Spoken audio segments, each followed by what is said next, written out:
নমস্কার বন্ধুরা, তোমাদেরকে স্বাগত জানিয়ে আজকের ভিডিওটা শুরু করছি। আর আজকের ভিডিওতে কিন্তু থাকছে এই বর্ষাকালে করণীয় এক বিশেষ উপায়। অর্থাৎ এই বর্ষার জল আমরা যেটা এই রেগুলার এখন ওয়েদারে আমরা কিন্তু রোজ মানে বৃষ্টির জলটা পাচ্ছি মোটামুটি। তো আমরা কিন্তু এই জুলাই মাসে একটা সেই সুযোগ পেতে চলেছি, যেই সুযোগে বর্ষার জল সংরক্ষণ করে আমাদের আর্থিক উন্নতি ঘটাতে পারি বা মানে বাস্তু দোষ নিবারণ করতে পারি।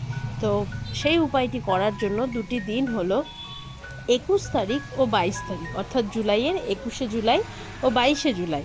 এই দুটি দিন অর্থাৎ স্বাতী নক্ষত্রের কিন্তু এই দুটো দিন পড়বে। তো এই দুটো দিনে আমরা যদি বৃষ্টির জল মানে কোনো রকম জালনা মানে সানসেট থেকে বেয়ে আসছে বা টিনের চাল থেকে বেয়ে আসছে সেইগুলো কিন্তু নয়, একদম ডিরেক্ট মানে ছাদে খোলা জায়গায় রাখতে হবে বা উঠোনে, যেখানে পুরো একদম আকাশ থেকে ডিরেক্ট পড়ছে একটা পরিষ্কার পাত্রে সেরকম বৃষ্টির জল কালেক্ট করে সেটিকে একটি কাচের বোতল হোক বা কাচের ছোট ডিব্বা হোক, তাতে ভরে মানে ভালোভাবে লক করে, যেহেতু জানোই যে কোনো জলই জমা জল থাকলে অসুবিধা হয়, তো সেরকমভাবে সিল করে সেটিকে নিজের যে আর্থিক মানে অর্থ রাখার যে জায়গা রয়েছে, সেটা ব্যবসার জায়গায় হতে পারে, বাড়িতে লকার হতে পারে, সেইখানে সেই বোতলটা রেখে দেবে। এবার সেটা তোমাদের মানে লকারের আয়তন অনুযায়ী তোমরা বোতল সিলেক্ট করবে, ছোট মানে বড় সেই হিসাব। তবে অবশ্যই কাচের বোতল নেবে।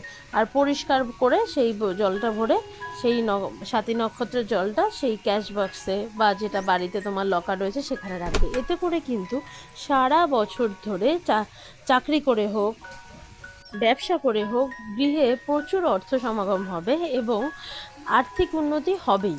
আর এই উপায়টি করার মাধ্যমে কিন্তু মানে দীর্ঘদিন ধরে হয় না যে কারোর চাকরিতে ব্লকেজ রয়েছে বা ব্যবসা ক্ষেত্রে কোনো সমস্যা হচ্ছে, দীর্ঘদিন ধরে উন্নতি আসছে না, এই উপায়ের মাধ্যমে কিন্তু উন্নতি আসবেই।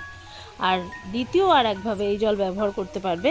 এই জলটি ওরকম বোতলে ভরে রাখবে এবং প্রতিদিন 21 দিন পর পর প্রতিদিন সন্ধেবেলা এবং সকালে ঘুম থেকে উঠে এই দুটো টাইমে নিজের বাড়ির সদর দরজাতে ছিটিয়ে দেবে। এতে করে কিন্তু বাস্তুতে কোনো নেগেটিভ এনার্জির প্রবেশ হবে না এবং বাস্তু নেগেটিভিটি থেকে মুক্ত হবে। এবং সদর দরজায় ছিটিয়ে দেওয়ার সাথে সাথে সেই জল কিন্তু মানে বাড়ির বিভিন্ন কর্নারে ছিটিয়ে দিতে অবশ্যই পারো। এতে করে কিন্তু বাস্তুতে ঝগড়া ঝামেলা বা গৃহে মনোমালিন্য থাকলে বা পরিবারের লোকজনের সাথে সমস্যা থাকলে সেগুলোও কিন্তু আস্তে আস্তে কমে যাবে 21 দিনে।